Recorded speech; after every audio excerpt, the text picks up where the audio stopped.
Shalom, everybody. Welcome back to Insights in the Parsha of the Week, Parshat Bamidbar. And also, it's technically the Erev Shavuot, before Shavuot. Before we get into where we want to get into in the Parsha, we need some just introductory ideas and perspectives given to us by Rebbe Nachman in Likutey Moharan lesson 24, and by Reb Noson in his discourse on this lesson, which is Sefirat HaOmer number 4. So basically, Hashem created the world. He created the universe. And the reason given by the Kabbalists why Hashem created the world is to make his presence known. That he should become known within the concealment of this world, of this universe, of our life, where things are in a concealed format. That's why it's the word is called olam. The world is called olam, which is rooted in the word for ha'alama, concealment. Our goal, and to make a challenge worthwhile, our goal is from within the concealment, through emunah, to believe Hashem, to believe in His Torah, to believe everything associated with Hashem, and through that emunah to bridge and bring Hashem's presence into this world. Okay? So this is what Hashem really wants. He wants us to bridge and make that connection with Hashem. So basically, what that does is it joins two opposites. Hashem, it's hard to say his essence, but his being, from our perspective, is called the Or Ein Sof, the infinite light. And we, from our perspective, we are finite beings. These are two opposites, finite and infinite. To join them is impossible according to our logic and our rationale. Because if a finite being merges with the infinite, so he disappears. It becomes also infinite. There's no more finite. And yet, Hashem wants this paradox to exist, that a finite existence can contain within it something infinite, the infinite light. So Hashem allows that to happen. Rebbe Nachman discusses, explaining how the Zohar explains this happening, is that there is a wall, technically, so to speak, between the creation and Hashem. This wall in the Kabbalah is called the Sefirat of Keter, the level which is called Keter, which translates as the crown. It's crowning Hashem, that's the idea of a crown, but at the same time it keeps away people who are not Hashem. In other words, the existence, us, our universe, it's kept away outside of the crown, and what's within the crown is, so to speak, Hashem's infinite light.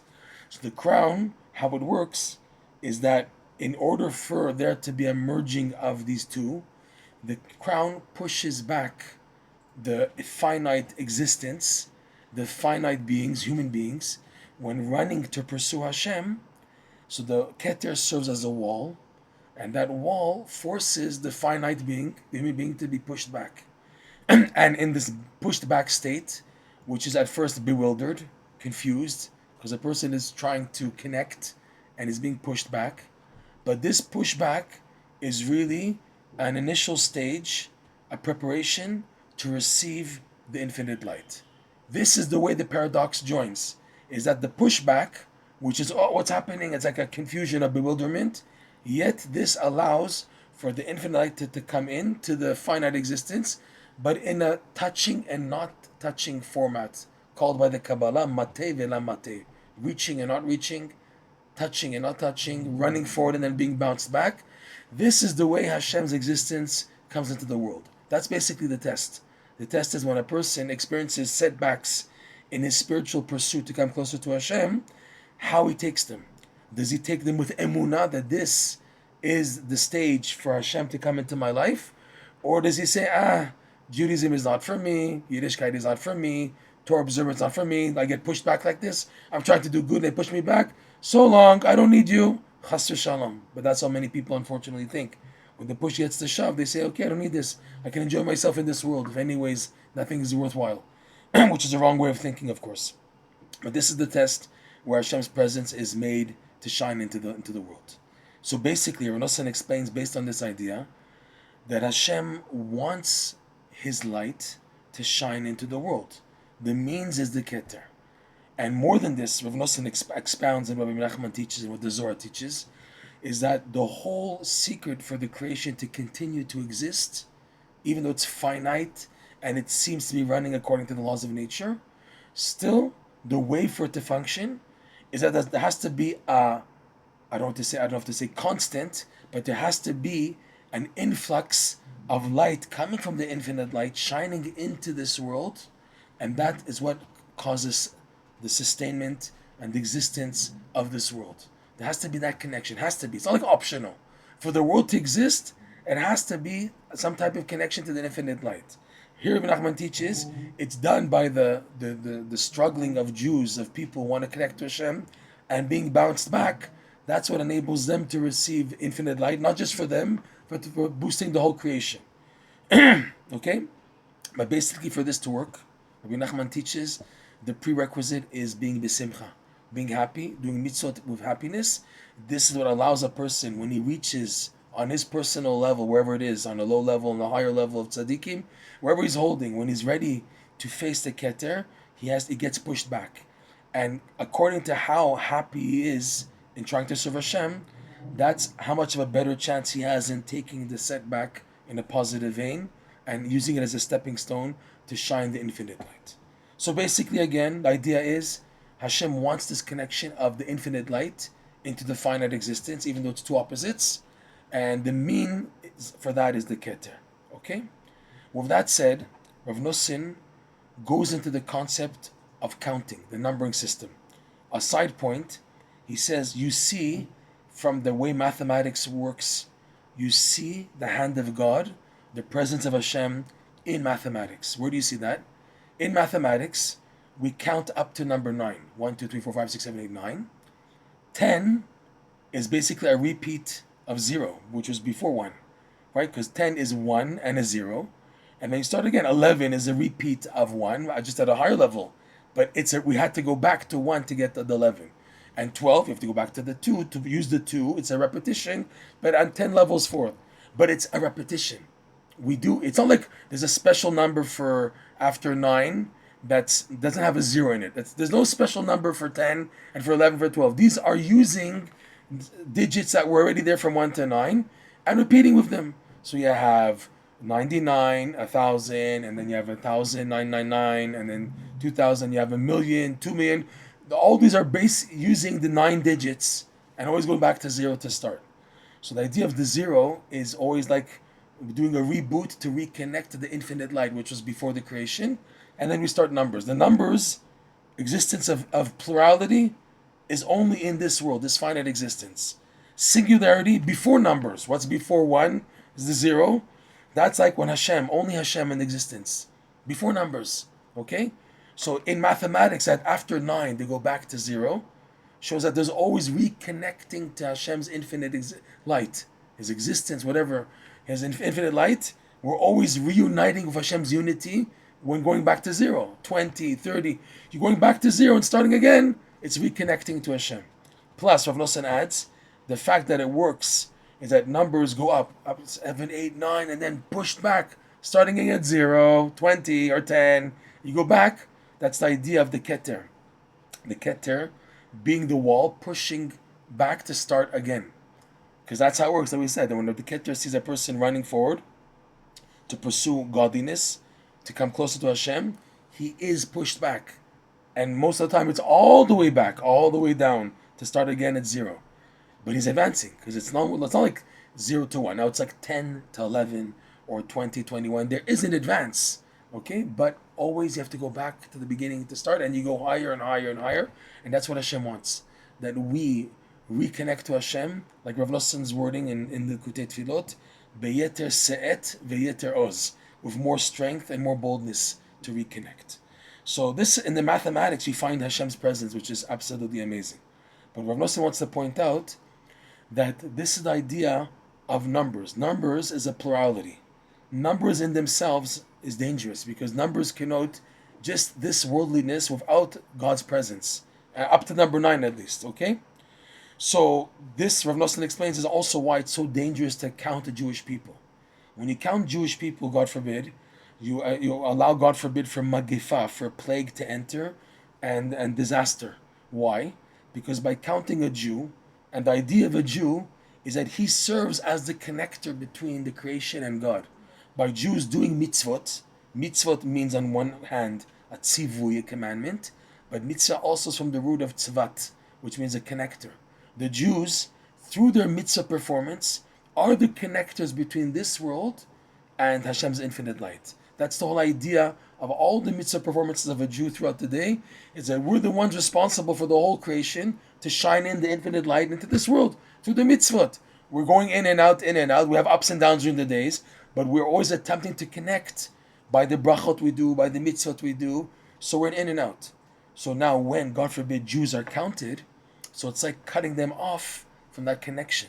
By counting a Jew, making a part of the plurality of the existence, the finite existence, exclusively, that's the idea of counting them, Reuven, Shimon, Mr. Goldberg, Mr. Goldstein, and this, and counting all the Jews individually, so that, God forbid, puts them under the domain of this world, with no connection to the infinite light, and leaves opening for death, God forbid, and plague and damage.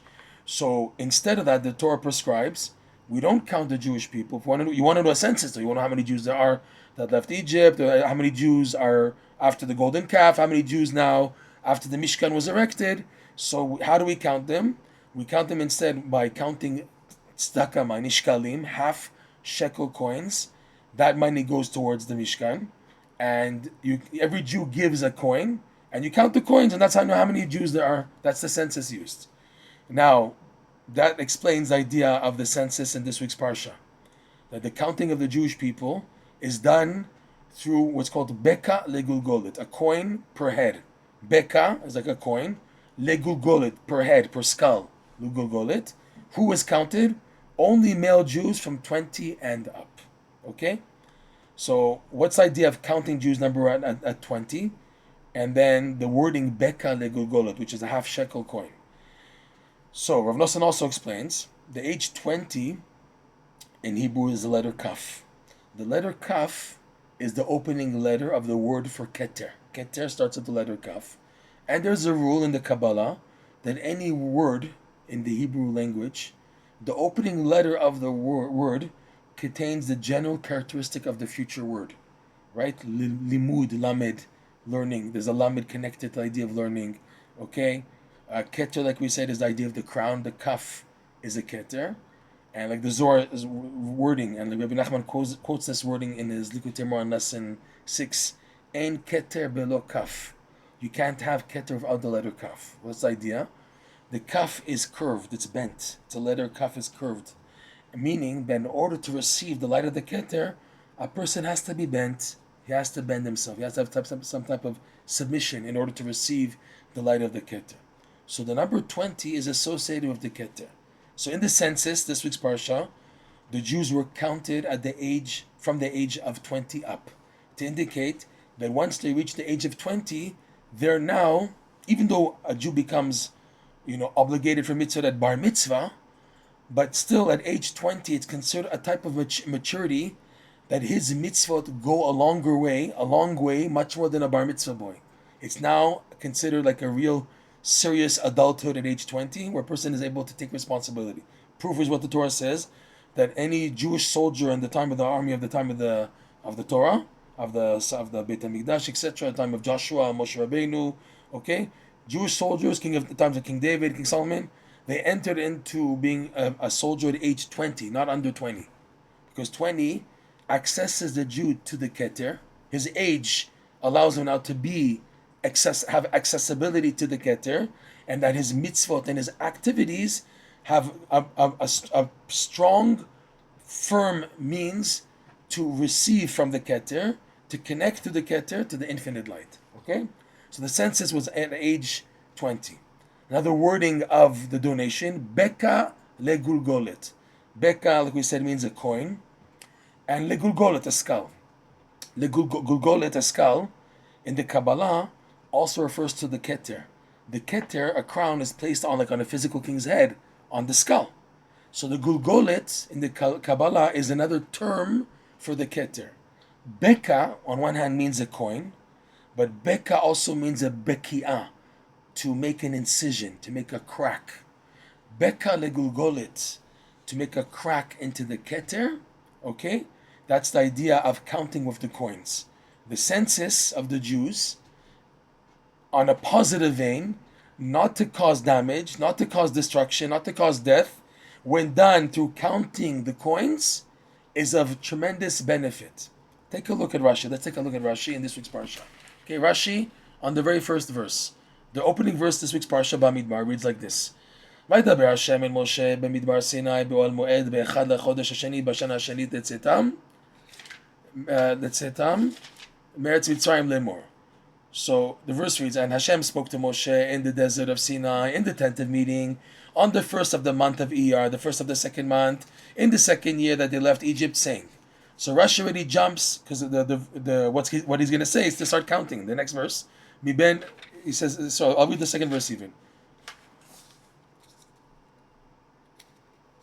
Second verse, Se'u et rosh kol adat b'nei Yisrael, l'mishpachotam leveit avotam, raise the head of the whole assembly of the children of Israel, based on their families, according to their father's household, the houses of the fathers, b'mispar shemot, in the numbers of their names, kol zachar legulgolatam, each male according to his skull, the head count, miben esim shana v'amala, from 20 and up, kol yotzet tzava b'Yisrael, anyone who's capable to go out to the army, tifkedu otam letzivotam. Fine.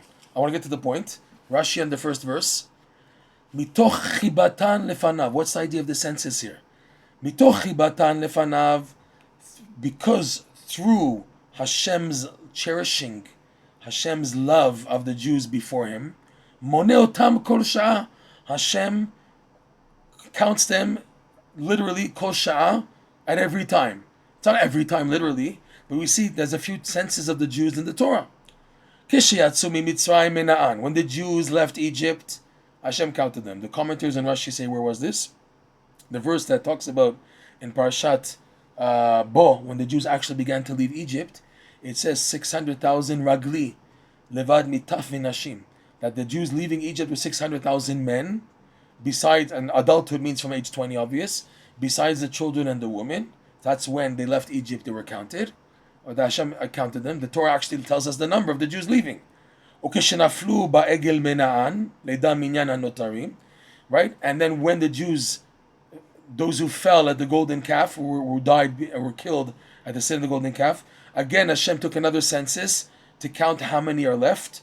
The commentators explain this is found already in Parshat Truma, where the Adanim, the footholders of the pillars of the tabernacle, there were 2 on each pillar. That was the silver collected to make that was collected from the census of the Jews, and that silver, the coins were melted and made into those adanim, and that happened after the sin of the golden calf. Okay, this week's parasha, and when Hashem came to rest His divine presence on them, okay, betocham, and to be on them and amongst them, mina'am, Hashem counts them again. Where do you see that? Bechad b'Nisan hukama Mishkan. On the first of Nisan, which was a month earlier than this date, the Mishkan was erected, and that's when the divine presence rested. And 1 month later, Bechad b'Iyar mina'am. And on the first of Iyar, Hashem counted them. That's the counting at the time of the divine presence resting. The commentaries ask, why not count them on the first of Nisan also? Now the whole idea is that the divine presence is resting, so let the census be at the same time, if that's the point. So the commentary says something really amazing, that it takes 30 days fixed for a convincing format that the Shekhinah rests 30 days straight. So now you guys are considered that the Shekhinah is with you permanently. So that's why the counting only took 30 days later for the 30 days to pass. But what Rashi is pointing out here is the counting in this week's Parsha is for the divine presence. It's for the sake of the divine presence. That's why there's a count. In our context, the divine presence is basically allowing the infinite light to shine permanently. Believe it or not, the goal of the Mishkan and the Beit HaMikdash, and today after the destruction of the temples, still by the Jews learning Torah and davening in synagogues and study halls, which are considered miniature temples, okay, starting at that Nisan time, which is really the first of Iyar, 30 days later, the idea of having the divine presence rest on the Jewish people is enabling a strong, solid connection of the infinite light to the world through the Jewish people, through the Torah and mitzvah performance. That was the idea of the Mishkan, to have the divine presence rest permanently, even after being destroyed. Even at the first temple, second temple destroyed, still it's fixed now. Too bad. Until then, it was Hashem doing as a gift, a favor before the Torah was received, that there was a connection of the infinite light sustaining the world. Now that the Jewish people are in the world, now that there was a Mishkan and a temple, and they're destroyed, and we have Jewish people continuing to learn Torah and davening in shuls and in Torah centers, Torah study halls, so that allows the connection to be now continuing. We're responsible for the infinite light shining into the existence of the world. So the counting, he says here, on one hand, it's counting which is not good, right? Counting, Reb Noson explains, counting not through the shkalim coins is dangerous because it's death. It's separating from the infinite light. But when you're counting with tzedakah, shkalim, and Reb Noson explains, the shkalim went towards what? The shkalim of this counting in Parshat Bamidbar didn't go towards building the temple, because the temple was already built. The tabernacle was already built. The counting after the golden calf, that money went to help build the silver for the yesodot, foundations for the pillars of the tabernacle. The money the shkalim collected from this week's parsha, went towards what's needed in the Beit HaMikdash, the sacrifices, the incense. Reb Noson says all that promotes joy, simchah. Their tzedakah went to promote simcha. So in this case, where you're counting, which is this world, but you're counting to a tzedakah, the half shekel coins that go towards simcha ideas, simcha mitzvot, the sacrifices, and B'ezrat Hashem, the Keter. So this allows for the worldliness. You counted them. That's not good. But we count them to tzedakah, a tzedakah of simcha, so that allows for the stability of the divine presence to be firmly connected to this world. That's the idea of Parshat Bamidbar. Now, the sages give a sign that always, an indication and a rule, that always Parshat Bamidbar is right before Shavuot. Shavuot is when we finish counting the Omer. We're also counting the days. The counting of the days is not necessarily like counting Jewish people. Counting the days to get to Shavuot is counting out of yearning. That we have a countdown. We start on the first day of Pesach. We all receive a big light, an undeserved light that comes down above every Jew's level. That's the light of the Seder night, and it lasts until during the day. And during the first day of Pesach, begins to ebb away until the second night of Pesach. We start counting the countdown of the Sefirat HaOmer, starting from a barley, which is animal food sacrifice, a meal offering made of barley, with also animals associated with it. And then from that point, from that sacrifice on the second night of Pesach, we start the countdown to Shavuot. What's the countdown? We're waiting to receive the Torah every year. What's the idea of receiving Shavuot, the Torah, every year?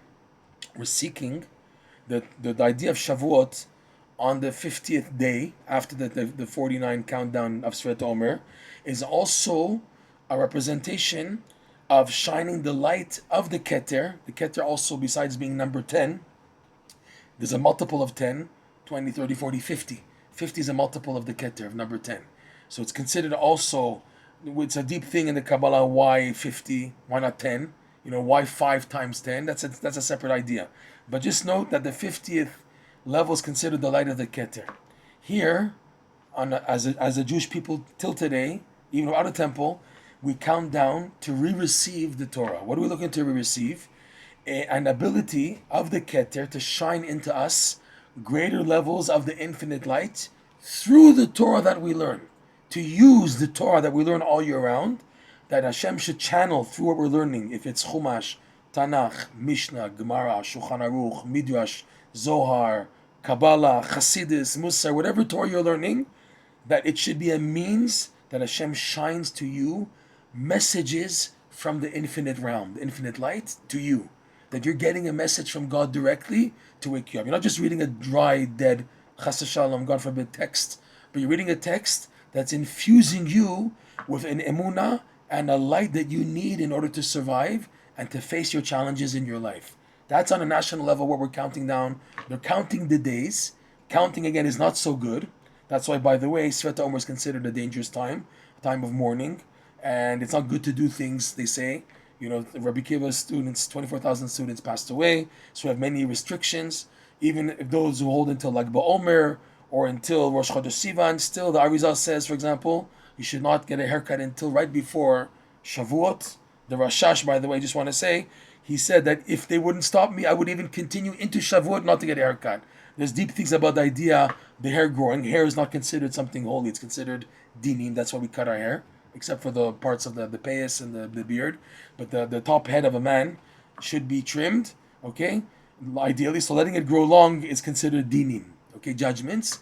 And our result teaches that's up to Shavuot, okay? So meaning it's a time of constrictions, of judgments. It's not such a pleasant time, the Sefirat HaOmer. It's difficult, okay? We had many restrictions of marriages and haircuts, like we said, and also listening to music and whatever, doing happy. It's not a time. It's time you have to be careful. You have to be very careful because that's why the students of Rabbi Akiva passed away. So it's a constriction.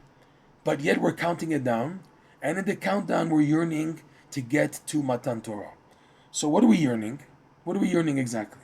In Sefirat HaOmer, a lot of light is revealed when counting the Sefirah. It's a tiny mitzvah. All it takes is saying a blessing and counting the countdown. But when you're doing that, what's happening to your neshama is crazy.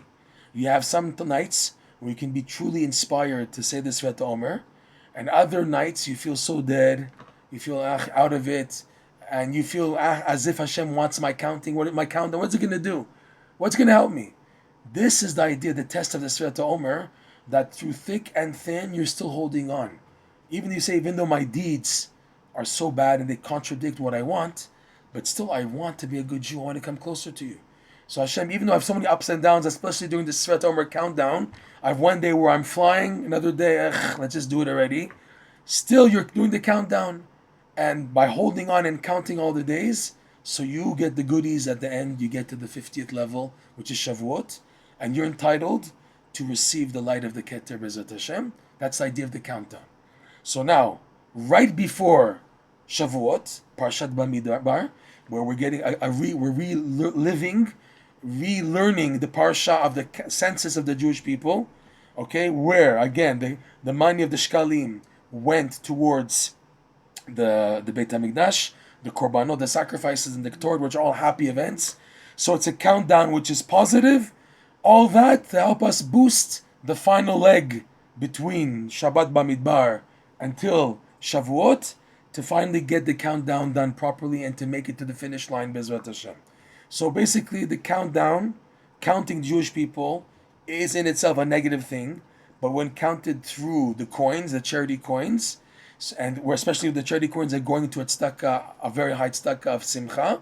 So this joining of counting and doing this tzedakah of simchah enables also for connection that the Keter does between the infinite light and the finite existence, thus allowing the Keter to shine this light into our lives, and especially on receiving the Torah on Shavuot, where we are expected, and we expect, and we anticipate, and we hope, and we yearn that B'ezrat Hashem, the Torah we learn after Shavuot will be so enhanced with the light of the Keter, the infinite light, that we will find direct messages from anything we learn, what Hashem is trying to tell us, the message of love and closeness, and starting again, and seeing that every detail we do in our life has a worth, has a value. Every mitzvah we do, every good deed we do has a major worth, and the Torah should be the means to shine us this light. B'ezrat Hashem.